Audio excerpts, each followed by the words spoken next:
তোমার কি করছো ওই এই ব্যাপারে নাই কখন না কথা ওই ধামরান নাই ওই এলে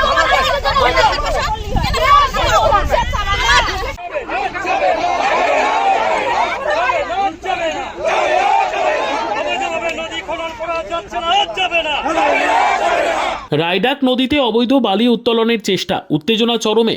রায়ডাক নদীর বুকে পে লোডার দিয়ে অবৈধভাবে বালি ও পাথর উত্তোলনের চেষ্টাকে কেন্দ্র করে উত্তেজনা ছড়িয়েছে।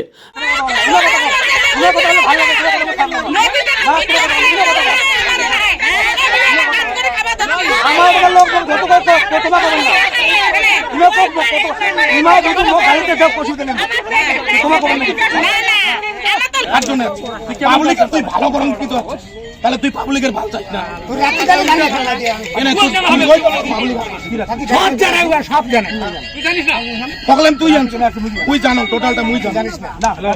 স্থানীয় গ্রাম পঞ্চায়েত প্রধানের স্বামীর মদতে এই কাজ হচ্ছিল বলে অভিযোগ উঠেছে। পে লোডার নামানো হলে স্থানীয় শ্রমিকরা বাধা দেয়। এরপর নদীর দুই তীরের বহু শ্রমিক ঘটনাস্থলে এসে পে লোডারের কাজ ভেঙে দেয়। শ্রমিকদের অভিযোগ, শাসক দলের প্রধানের স্বামী সাধন রায় স্থানীয় শ্রমিকদের পেটে লাথি মেরে পে লোডার লাগিয়ে বালিপাথর তোলার চেষ্টা করছিলেন। এর ফলে বহু শ্রমিক কাজ হারাবেন। শ্রমিকরা একত্রিত হয়ে সাধন রায়ের বিরুদ্ধে বিক্ষোভ দেখান। এখানে নদীতে ঘটনাটা হচ্ছে আমরা তো মনে করো দিনের বেলা কাজ করি, রাত্রেবেলা তো বাড়িতেই থাকি। হ্যাঁ, এই রায়ডাক নদীতে রায়ডাক নদীতে ওইখানে গাড়িটা ওরা আইনে লুকায় রাখছে। কি গাড়ি? JCB Poclain. এখানে নাকি জেসিবি লাগাবে, পকলেন লাগাবে, রাতে পিসি লাগাবে, ডাম্পার দিয়ে মাল উঠে নিয়ে যাবে। সেটা কি নদীতে? নদীতে। আচ্ছা। আর আমরা জানি যে নদীতে প্রবলেম লাগা বা পিসি লাগা নিষেধ। আর জনগণ সবাই কাজ করে খায় এই নদীতে, 500,000 দুনিয়ার লোক কাজ করে খায় কিন্তু এই নদীতে। খাওয়ার পরে এখন যদি ওরা পকলেন দিয়ে মাল উঠাই নিয়ে যায় তাহলে তো আমাদের পেটে লাথি মারা। আমরা কোথায় যাবো? বউ বাচ্চা নিয়ে কাজ করে খাই, কোথায় যাবো না? এটা লাগাইছে আমাদের এই যে সাধনদা বলে, ওর স্বামী প্রধান, মানে প্রধানের স্বামী সাধনদা, আমরা সাধনদা বলি। কোন পার্টি করে? টিএমসি। আচ্ছা, কোন অঞ্চলের প্রধান? এটা আমাদের এই 2 নম্বর, 1 নম্বর কামাখাগুড়ি 1 নম্বর। তবে সাধন রায় অভিযোগ অস্বীকার করেছেন। ঘটনার খবর পেয়ে পুলিশ ঘটনাস্থলে এলেও কোনো ব্যবস্থা না নিয়ে চলে যায় বলে অভিযোগ। কুমারগ্রামের বিজেপি বিধায়ক মনোজ কুমার ওরাও ঘটনাস্থলে গিয়ে তৃণমূলের জেলা সভাপতির দিকে অভিযোগের আঙুল তোলেন এবং শ্রমিকদের পাশে থাকার বার্তা দেন। নদী থেকে বালিপাথর উত্তোলনের ওপর বহু মানুষের জীবন জীবিকা নির্ভরশীল। এই অবৈধ কাজের ফলে নদীর গতিপথ পরিবর্তন এবং শ্রমিকদের জীবিকা হারানোর আশঙ্কা তৈরি হয়েছে।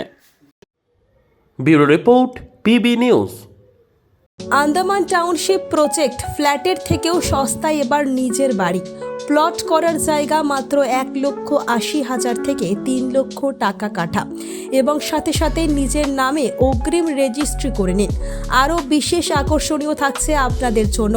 রাস্তা থাকছে 12 থেকে 16 ফুট চওড়া, 24 ঘন্টা জল ও বিদ্যুৎ সরবরাহ, পরিকল্পিত ড্রেনেজ ব্যবস্থা ও নিরাপত্তার ব্যবস্থা থাকছে এবং আরও থাকছে স্কুল, একই ছাদের তলায় সর্বশিক্ষা, লেক পার্ক, খেলার মাঠ, সুইমিং পুল, হাসপাতাল, ব্যাংক, এটিএম, শপিং মল ইত্যাদি। আরও অনেক সুযোগ সুবিধা পাচ্ছেন। ঠিকানা মনে রাখবেন, বর্ধমান রেলওয়ে স্টেশন থেকে কাটোয়ার রোড, দেওয়ানদিঘি থানা 500 মিটার, নবদ্বীপ রোড 200 মিটার। তবে আর দেরি কেন, আজই চলে আসুন। যোগাযোগ নম্বর 8912777795, এছাড়াও 7547903108।